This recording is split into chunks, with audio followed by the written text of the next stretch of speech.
O título dessa mensagem é Aqui tem paz. Nós vamos falar, obviamente, sobre paz, né? Não é sobre paz. É aqui tem paz. Paz, não paz. Amém, queridos? Aqui tem paz. Aleluia. Cadê os papais? Deixa eu ver, cadê os papais? Levanta a mão aí. Feliz Dia dos Pais, meu querido! Deus te abençoe grandemente. Espero que você tenha cumprido aquele versículo da Bíblia que diz: enchereis os vossos lábios de gordura. Espero que hoje você tenha desfrutado de um agradável tempo com a sua família, um tempo agradável de comunhão. E nós, obviamente, hoje falaremos um pouquinho sobre pai, pais, paternidade, de um modo geral. Talvez pai seja uma das revelações mais importantes que nós precisamos ter na vida. E se ouvindo isso, você não se sentiu muito confortável, quero te ajudar nessa noite. Talvez sem perceber, você está machucado em relação a isso. Sabe, muitos carros passam pelas ruas. Muitos carros bonitos, muitos carros velhos, muitos carros mais ou menos. Ou como diz o Josias, médio. E se porventura um carro desses atropela uma pessoa, e a pessoa passa a dizer: eu detesto carros. Os carros são horríveis. Os carros não deveriam existir. Bom é moto, bom é caminhão. Carro não presta. Logo, nós identificaríamos que o problema dessa pessoa não são os carros, mas é aquele carro e aquele incidente que aconteceu. Você me acompanha até aqui? Amém? Pai é importante. Amém? Pai é importante. Talvez alguns tiveram experiências desagradáveis. Talvez alguns foram atropelados por algum veículo descontrolado por aí. Mas no geral, pai é bênção. Amém? Pai é importante. E nós aqui podemos dizer que aqui nós temos pais. Tanto no sentido de que a GR Baby está cheia. Se continuar os irmãos seguindo a risca aquela palavra, né, que diz crescer e multiplicar. Se os irmãos continuar levando assim, tão literalmente a palavra, nós vamos ter que fazer mais uma sala de bebês logo. Que tá uma benção, irmão. Tá uma benção. Toda hora é bebê, bebê, bebê. Os irmãos estão se multiplicando. Mas também no sentido de pessoas que amam e cuidam. De pessoas que são líderes espirituais, de pessoas que cuidam, que amam, que ajudam aqueles que estão precisando. Amém? Glória a Deus por isso.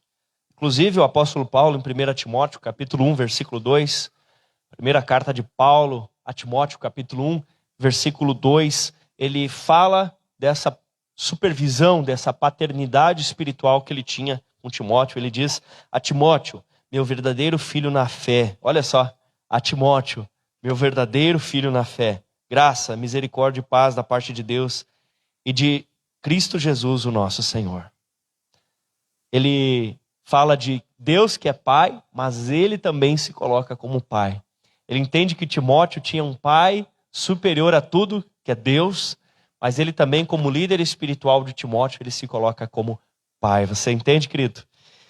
Olha só que interessante. Agora, para a gente tentar entender um pouco melhor essa questão, eu vou fazer uma viagem com vocês. Nós vamos ir para lá, para Israel, e nós vamos contar um pouquinho a respeito das transições dos reinos ali. O povo de Deus do Antigo Testamento, ele era um único povo, enquanto debaixo do reinado de Davi, Davi unificou as tribos do povo de Deus, as 12 tribos, e através de Davi, Israel se tornou uma nação muito poderosa, muito forte, muito grande. Seu filho Salomão, que foi que construiu o templo, lembra? O reino se estendeu ainda mais, e se tornou ainda maior, se tornou ainda mais próspero. Porém, quando veio o filho de Salomão, Salomão infelizmente já havia cometido alguns erros, mas quando chega o filho dele, Roboão, as pessoas acham que Salomão tinha exagerado um pouco em algumas políticas, algumas ideias. Então, quando Roboão assume o trono, o pessoal vem para ele e pede para ele reduzir um pouco a carga de impostos, reorganizar algumas coisas. E Roboão, então, recebe dois tipos de conselhos. Ele recebe um conselho que era dos, entre aspas, pais, pessoas mais experientes, líderes, pessoas que haviam convivido com o pai dele antes que Davi morresse, aliás, com Salomão antes que Salomão morresse. E essas pessoas aconselham Roboão, escuta eles, realmente atende os pedidos que eles estão te fazendo, e esse povo vai trabalhar junto no seu reinado. E ele então vai e conversa com a gurizada, os amigos da Coquinha, né? Conversa lá com a gurizada, e a gurizada diz para ele, tu tem que mostrar para eles quem é que manda. Vai lá e diz assim, o meu pai foi ruim com vocês, bateu em chicote com vocês, pois eu vou fazer chicote, e as pontinhas do chicote vai ser espinho de escorpião, vocês vão ver o negócio agora comigo. A cintura do meu pai é mais fina que o meu dedinho minguinho. Vocês vão ver agora quem é que manda. E quando ele fala isso para o povo, o que acontece? O reino se divide. E o povo de Deus do Antigo Testamento passa a estar em dois países. Houve uma divisão, uma guerra civil, eles se separaram. Ao sul ficou Judá, com a capital Jerusalém, e governada pela dinastia de Davi.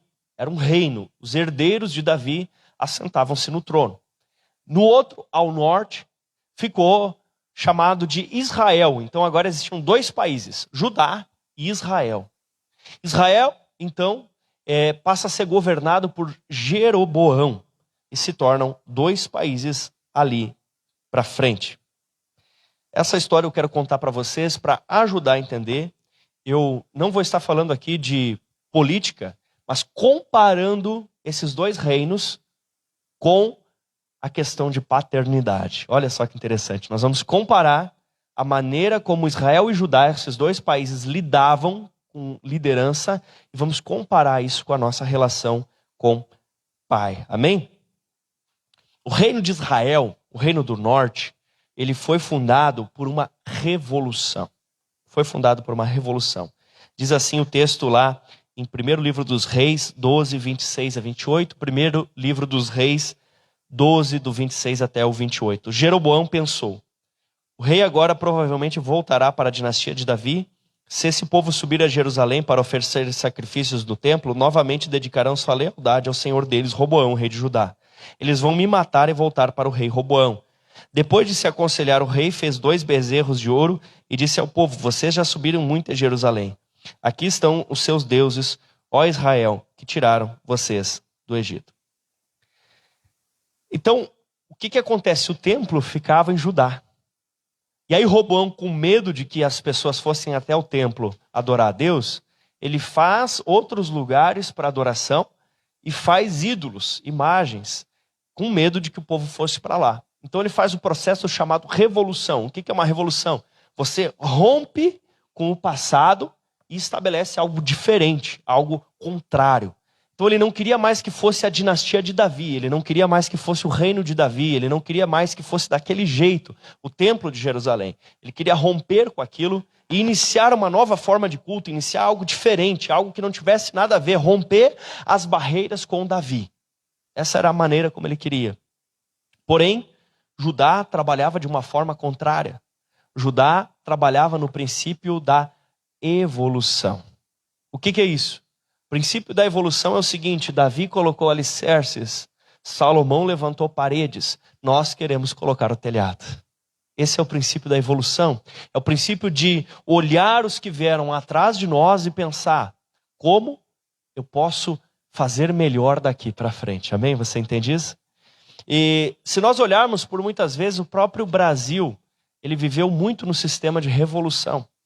Existia um tipo de governo, se você quiser, eu até escrevi um livro sobre isso, 15 de novembro, um passeio pelos 500 anos da política brasileira. Lá eu não falo sobre A ou B, eu apenas conto a história, está disponível lá na Amazon. E ao passado dos anos, eu observei, fazendo esse trabalho científico, que houve muitas revoluções. O pessoal tinha lá, por exemplo, o imperador, e aí alguém vinha e rompia com isso e iniciava algo totalmente novo. Aí, de repente, o país estava indo para um lado, vinha alguém, rompia e começava algo totalmente novo. E por muitas vezes o país não conseguiu seguir em frente porque cada um que assumia queria tirar tudo que o anterior fez e dizer que o seu era melhor. E muitas vezes o Brasil, ele acabou, em vez de seguir reto, em frente, ele acabou indo para um lado, para o outro, para um lado, para o outro, para um lado, para o outro. E assim também acontecia com Israel, aquele país. Quando entrou Jeroboão, ele quis romper com tudo que havia e iniciar coisas novas. Bom, a revolução, ela até que tem o seu lugar. Por exemplo, quando você se converte, não deixa de ser uma revolução. Porque você está rompendo com o pecado, rompendo com as coisas do mal e começando algo novo. Glória a Deus por isso. Agora, quando nós vamos pensar na nossa família, nos nossos líderes espirituais, na nossa igreja, nós temos que pensar muito mais em evolução do que em revolução. Nós temos que pensar muito mais em dar seguimento às coisas boas e corrigir as erradas do que em derrubar tudo e começar do zero. Você consegue me entender? Dessa maneira, nós vamos conseguir ir mais para frente. Porque quando uma casa fica com a pintura inadequada, a gente não derruba a casa, a gente pinta ela de novo. Até mesmo se as repartições já estão esquisitas, antiquadas, o que a gente faz? A gente transforma as repartições, a gente muda elas de lugar, a gente ajeita a casa. Mas se a fundação for boa, há esperança. Amém? Se a fundação for boa. E paternidade é um princípio fundamental sobre o qual todos nós precisamos estar instalados. Todos nós precisamos ter isso nas nossas vidas. Davi, ele rompeu com os pecados de Saul, por exemplo. Mas Davi nunca desonrou Saul. Saul queria matar ele, mas ele jamais matou. Porque outro dia eu escutei essa frase dizendo que a maior vitória de Davi não foi matar Golias, foi não matar o Saul. A maior vitória de Davi não foi matar Golias, foi não ter matado Saul. Porque Davi não queria fazer uma revolução, Davi queria fazer uma evolução. Olha só que interessante. E quando nós pensamos nisso, enquanto em Judá o próximo rei era filho do rei anterior, em Israel, geralmente, o próximo rei era o que matava o rei anterior. Você está entendendo? Olha só a diferença. Em Judá, o próximo rei geralmente era descendente do rei anterior. E eles continuavam aquela linhagem. Em Israel, para você ser rei, muitas vezes tinha que matar o rei anterior. Você está vendo? Você está percebendo a diferença onde as coisas vão levar? Ambos recebiam algo na morte do anterior. Um recebia uma herança abençoada. O outro, espólio de guerra, sujo de sangue. O reino de Judá se baseava então em paternidade. O filho assumindo o lugar do pai. Na hereditariedade e no exemplo. Vem rei, passa rei. E sempre Deus os julgava da seguinte maneira. Fez semelhante a seu pai Davi, fez diferente de seu pai Davi. Eles tinham uma linhagem, eles sabiam de onde estavam vindo e para onde estavam indo. Por o contrário, Israel era pela lei do mais forte. Quem conseguisse matar o outro, assumia o governo. Judá vivia um regime de honra, enquanto Israel vivia num regime de guerra. Judá era uma teocracia, enquanto Israel fazia política. E mostro e te provo isso em 1º livro dos Reis, 16, 21, onde diz: então o povo de Israel se dividiu em 2 partidos. Metade do povo seguia Tibni, filho de Ginate, para fazer rei, e a outra seguia Onri. Olha só, aquele país então se dividiu, até que eles conseguiram matar um dos dois e o outro que ficou vivo assumiu o trono. Que coisa triste isso, que coisa triste. Israel escolhia líderes carismáticos que atendessem os seus desejos. Então eles pensavam, quem pode fazer com que o país fique como a gente gosta? Quem é que fala bonito? Quem é que tem um bom porte? Quem é que é? Vamos colocar esse. Judá recebia de Deus o líder que precisava na embalagem que não queria. Quer ver? Eles precisavam de um adorador. Aí Deus manda o Davizinho. Eles acham o Davi muito pequeno, muito jovem, mas era tudo que eles precisavam. Passou mais um tempo, Deus levanta Josias. Sabe quantos anos tinha esse grande rei? 8 aninhos. Era tudo que Judá precisava. Mas Judá não imaginava que através daquele menino grandes coisas elas estariam vindo. Amém? Davi, ele soube ser um bom filho para Saul, um bom liderado, enquanto que Judas, por sua vez, não soube ser um bom filho para Jesus e o traiu. Sabe qual é a questão? É que Davi entendeu que pior do que ter um telhado ruim é não ter telhado algum. Davi entendeu que pior do que ter alguém ruim para honrar é estar totalmente desprovido de cobertura, direção e proteção. Israel levantava líderes para a religião, com o objetivo de fazer coisas para obter resultados. Como nós podemos fazer alguma coisa para que através disso a gente obtenha o resultado que a gente quer? Em Judá, o altar existia para adoração, para receber a graça e para pedir perdão. Israel se escolhiam líderes para executar tarefas e receber os lauros das vitórias. E já em Judá se tinha um pai para ser referência e ser exemplo. E aí eu te pergunto, afinal de contas, nós somos filhos ou somos eleitores? Porque os eleitores, eles votam em quem vai lhe beneficiar. Os eleitores votam em quem lhe parece bem carismático. Mas os filhos, eles não escolhem o pai. Eles têm o pai que eles receberam. Nós somos, afinal de contas, eleitores ou filhos? Porque os eleitores, eles olham e eles julgam e eles criticam. E não estou falando se é certo ou errado, estou só observando.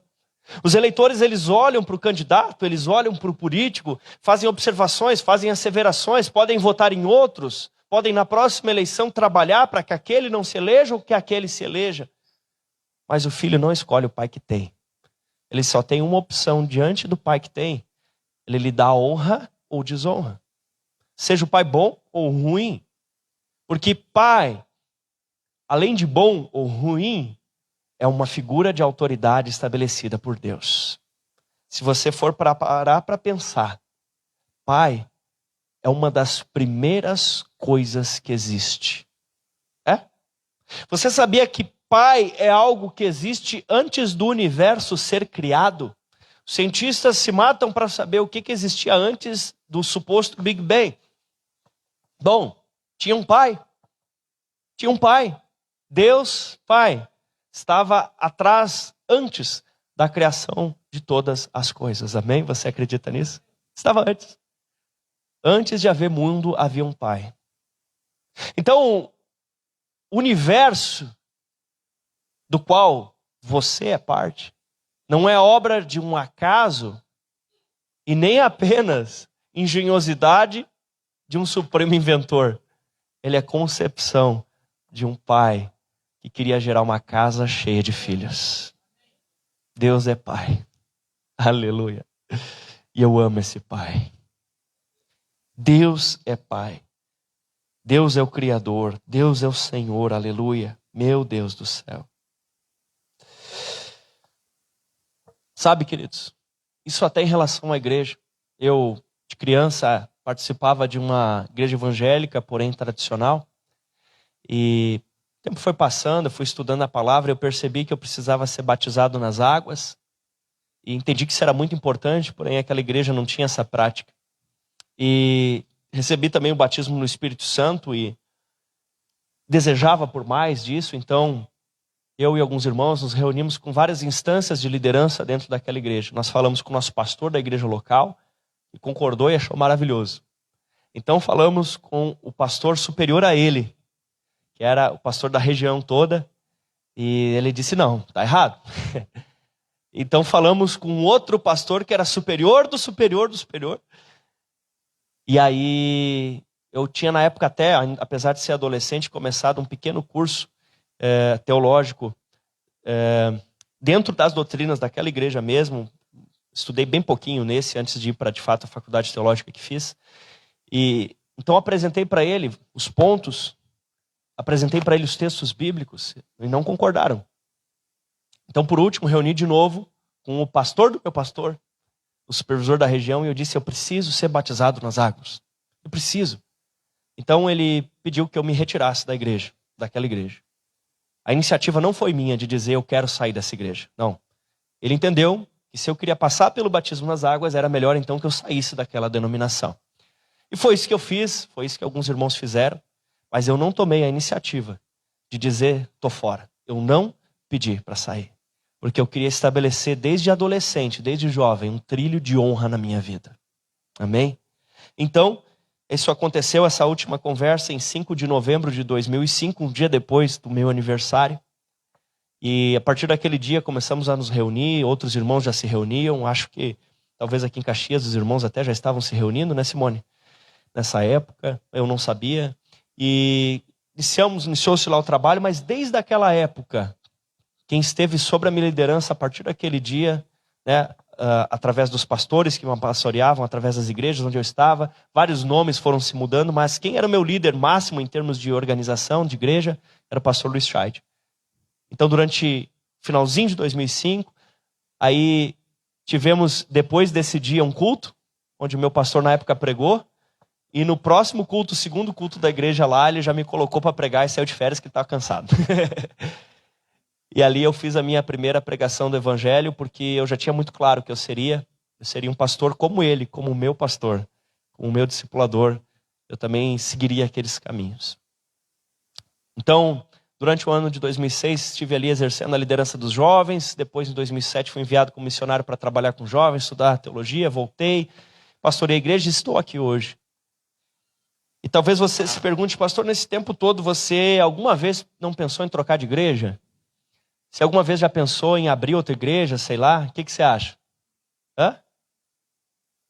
Claro que sim, pensei sim. Te peguei de surpresa, né? Pensei. Desde esse dia, desde esse 5 de novembro, eu falei naquele dia mesmo, ou naquela semana, o meu pastor, eu disse que imagina, né, com 17 anos eu estava pensando em abrir a minha igreja. Mas eu sempre procurei ser muito firme no que os princípios da palavra ensinam. E na direção que o Espírito Santo traz, que coaduna com o que a palavra ensina. E dessa maneira eu nunca encontrei um motivo sólido que me dissesse que eu deveria ir para outra igreja, ou que eu deveria fundar uma igreja. Nunca achei. E sempre procurei, então, me submeter àquilo que a palavra ensina, mediante a revelação do Espírito Santo. Amém? E dessa maneira, desde aquele dia, eu tenho procurado caminhar um legado de honra.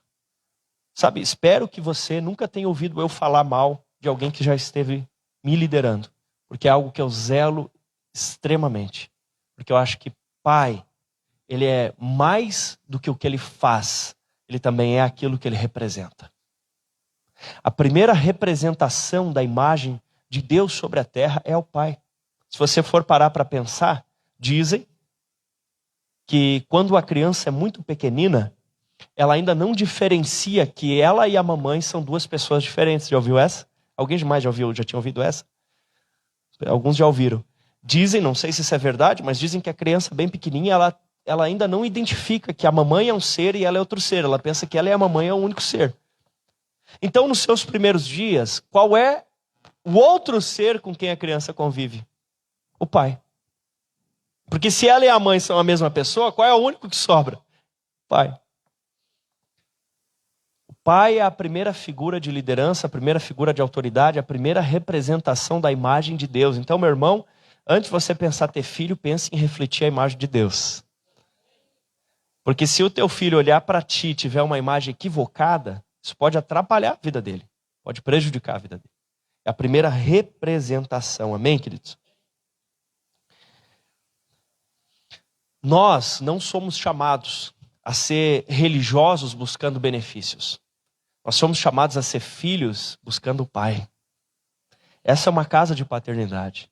Essa é uma casa para nos encontrarmos com o Pai. Nós não viemos aqui para buscar um garçom que atende os nossos pedidos.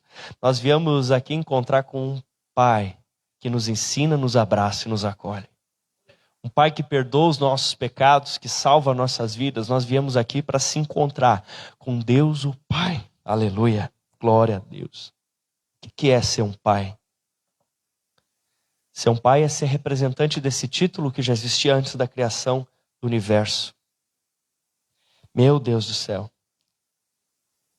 Quando nós pensamos em pai, nós pensamos no que, afinal de contas? Proteção. O pai é chamado a oferecer proteção, seja física, emocional ou espiritual. Fomos até biologicamente preparados. Se você for orar para observar, o pai tem esse dom maravilhoso, ele consegue estar pronto para a luta mesmo se ele precisar ir no banheiro. Ele consegue, a mulher já é mais difícil. A mulher fica grávida e enquanto ela está gerando filho, se chegar alguém para se aproximar, ela tem dificuldade para se defender, mas o homem não engravida e pode estar ali na posição de defesa. A testosterona dentro dos homens é muito mais alta, o que faz com que os seus músculos se desenvolvam bem mais. E até muitas vezes homens que não fazem atividade física acabam às vezes tendo mais força que outras mulheres. Por quê? Porque Deus nos fez para sermos proteção. Física, sim, física, mas também emocional. Sim, também emocional, de cuidado, de proteção, de modo que a esposa, os filhos se sintam protegidos, se sintam envolvidos, tenham um porto seguro, inclusive espiritual. Afinal de contas, o pai é chamado para ser o pastor daquela casa e proteger aquela família. Amém? Infelizmente, alguns pais não protegem, alguns pais geram medo em vez de segurança. Mas isso é o carro que atropela. Não é a realidade da maioria dos carros que passam na rua. O pai também é chamado a ser aquele que traz provisão. A responsabilidade principal de provisão na casa, sim, é do pai. Isso não significa que a esposa não possa trabalhar, nem que a esposa não possa, às vezes, até ganhar mais que o marido. Mas significa que se houver falta de alguma coisa em casa, quem vai ter que prestar conta para Deus sobre isso é o pai. É dele a responsabilidade final. É ele que presta contas diante de Deus. Amém? Então sim, ele é responsável por provisão, por tomar esse cuidado, para que as coisas não faltem. Ele é uma figura de autoridade. E quem não aprende a respeitar o pai em casa, às vezes pode ter problemas na sua vida. De respeitar Deus, de respeitar outras autoridades. Vou falar um pouquinho sobre isso. Agora, muito importante, preste atenção. O pai, ele traz identidade. Identidade. Certo? Traz identidade. Deus cria o Adão, e aí ele fala para o Adão quem ele era e o que ele tinha que fazer. Deus fala para o Adão que era para ele dar nome para os animais, que ele era para crescer e multiplicar, que ele era para fazer isso e aquilo. Deus dá direção. Deus dá identidade. E quando a pessoa tem a revelação de quem ela sabe o que ela tem que fazer. Deus revela para ele. E aí então, vem Eva, depois vem os filhos, e a coisa segue dali para frente. Inclusive, se você for olhar na Bíblia, você vai ver várias vezes onde o nome que o pai deu influenciou a vida da pessoa. Quer ver? Nabal, o que significa? Maluco. E como ele era? Maluco. Hã? Jesus. Quem escolheu o nome de Jesus? O Pai Eterno escolheu o nome dele. O que significa? Jesus. Deus salva. O que Jesus fez? Salvou a gente. Olha só. Porque o Pai, então, especialmente mais ainda no Antigo Testamento, ele trazia um nome que revelava a identidade. E quem entende quem é, sabe o que tem que fazer. É impressionante, impressionante, impressionante. A missão junto a isso. Nós só sabemos o que fazer quando entendemos quem somos. Assim, a mesma pessoa que determina a identidade é a pessoa que revela a missão. A Bíblia fala que os filhos são flechas na mão do guerreiro. Quem é que está segurando o arco? O pai. Quem é que está deixando ele esticado? Quem é que está apontando as flechas? Quem é que está preparando? Quem está mirando e para onde está mirando? Flechas na mão do guerreiro. Identidade e missão. Quando não há um bom pai para manifestar essas características, muitas vezes acabam surgindo sérios problemas espirituais, às vezes até físicos e às vezes até emocionais. Porque se pai é uma figura tão importante, é óbvio que o chifrudo ia tentar meter as guampas dele. Porque tudo que é bom e belo de Deus, o inimigo tenta perverter e destruir. Tudo. Ele tenta fazer inversões, ele tenta pegar a ideia de Deus e fazer uma versão fajuta dele, como se aquilo pudesse ser melhor. Então, se pai é algo importante, o que tem sido trabalhado por Satanás na vida dos pais? Tem sido trabalhado fortemente para que o pai seja visto como aquele que não quer nada com nada, que não sabe nada de nada. Como o pai seja visto como aquele que não está nem aí com as crianças na escola. Que o pai seja visto como aquele que machuca na hora de disciplinar, que dá soco, pontapé, que ameaça. Como aquele que bate na mãe. Como aquele que se entrega ao álcool, à prostituição. Como aquele... É isso que o diabo tenta fazer. E talvez você tenha crescido num lar assim. Mas deixa eu te contar uma coisa. Você não tem um pai só, não. Você tem um pai que vive pelos séculos dos séculos. Você tem um pai que é maior que tudo isso. Você tem um pai que hoje quer restaurar a tua identidade para que você possa viver a sua missão. Você tem um pai que quer curar você desses traumas. Você tem um pai que quer restaurar a sua alma. Você tem um pai que quer te dar uma nova chance e a capacidade de escrever uma história diferente sobre seus filhos do que o seu progenitor escreveu sobre você. Você acredita nisso? Aleluia. Alguns problemas que a falta de paternidade, a omissão ou a agressão de um pai podem causar. A falta de identidade. A pessoa não sabe quem ela é. Não sabe. Ela não sabe quem ela é e, ligado a isso, se ela não sabe quem ela não sabe o que fazer. Uma pessoa que às vezes fica avulsa. Você olha para a pessoa, ela nunca tem um norte certo para a vida dela. Ela não sabe o que ela vai fazer, se vai ser pedreiro, padeiro. Ela não sabe se casa com esse ou com aquele. Não, é aquela velha história, né? Não sabe se compra ou compra uma bicicleta, se casa ou compra uma bicicleta. E uma dificuldade, às vezes, por quê? Às vezes faltou um pai para esticar o arco. A criança nasceu, a criança cresceu, a criança foi embora de casa. Mas aquela flecha nunca foi tirada da aljava e colocada no arco. Aquela flecha nunca teve alguém para lhe dar direção, mas aqui tem paz. Deixa eu te dizer, se você passou por isso, aqui tem Deus o Pai, que sabe quem você é e para que você serve, mas aqui também tem pais, líderes, cristãos, pais e mães que vão ajudar você a entender quem você é e quem você deve ser na vida. Amém? Cadê os discipuladores? Deixa eu ver. Quem quer um dia poder cuidar de alguém? Deixa eu ver também. Glória a Deus. Aqui tem pais. Aqui tem pessoas que querem ajudar você. E deixa eu te dizer, se você não achar ninguém para te ajudar, pode me procurar. Eu quero te ajudar. Vamos conversar. Vamos mudar essa história. Aqui tem paz. Amém? Aqui existem homens de valor. Homens que convivem com o Pai Eterno. E vão te ajudar a mudar a sua história. Às vezes, um pai omisso ou um pai errado pode causar frustração. Porque justamente por não entender quem é, a pessoa não sabe o que fazer e bate a cabeça para tudo que é lado. Ela não conhece a missão porque ela não compreende nem bem as suas características. Se acha esquisita, se acha inadequada. E algumas pessoas com isso, elas ficam na defensiva. Elas ficam na defensiva porque elas estão, na verdade, muitas vezes o que? Inseguras.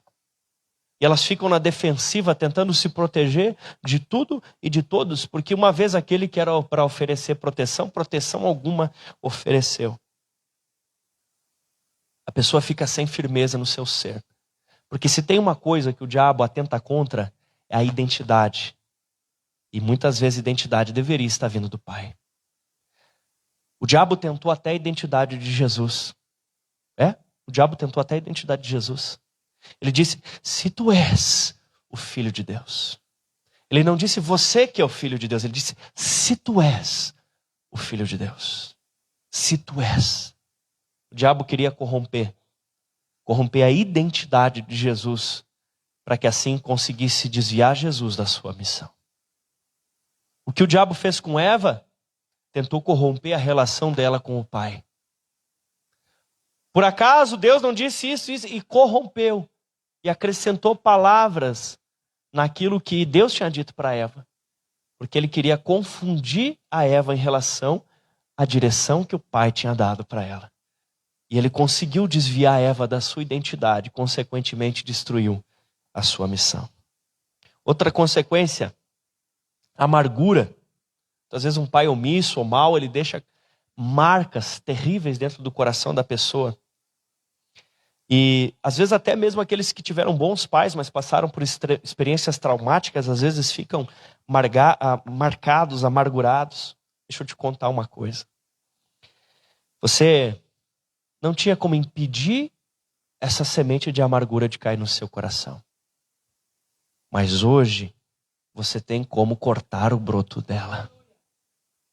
Você não tinha como impedir que teu pai dissesse uma palavra maldita ou que marcasse negativamente o teu coração. Cadê a Vivi? Pode me ajudar, por gentileza? E você... Obrigado. Você talvez não tinha como se proteger. Mas hoje, você pode escavar e arrancar essa raiz de amargura do teu coração. Porque como eu tenho costumeiramente ditos, onde não há perdão, há prisão. Quando você ficou marcado, machucado, fechado em relação ao pai que estava sobre você, você ficou preso dentro daquela situação. E agora, você pode receber a cura da parte de Deus. Amém? Às vezes a pessoa que teve esse problema, ela chega a ter dificuldades no se relacionar com Deus. Sim, onde estava Deus? Quem é Deus? Porque a primeira representação de Deus que ela teve foi quem? O Pai. Então ela tem uma barreira com Deus. Porque aquele que deveria representar Deus, bloqueou seu coração. E às vezes você conseguir perdoar o seu pai, pode ser a chave para que você consiga destravar um relacionamento superior com Deus. Porque se por um lado o pai, ele deve representar Deus, Deus é pai. E quem teve pai ruim às vezes confunde os conceitos e culpa Deus pelo processo. Tem pessoas que têm dificuldade de confiar no marido. Às vezes o marido é um doce, é uma bênção de Deus. E a mulher às vezes diz até, ela fala para o marido, ela diz, eu não sei, mas eu não consigo te tratar bem. Eu não sei, mas eu não consigo. Sabe por quê? Porque agora o marido dela é uma figura que traz identidade, traz proteção, traz direção. Uma figura que traz provisão, uma figura que vai ser o pai dos filhos dela. Mas ela está amarrada com o pai dela ainda. E quando ela olha para o marido, ela confunde a dificuldade que ela teve com o pai dela em casa e transfere para o marido que ela tem hoje. Às vezes a solução para o teu casamento pode ser dar um abraço no teu pai. Mas se o teu pai já foi, Deus pode perdoar todos os teus pecados e trazer restauração sobre a tua vida.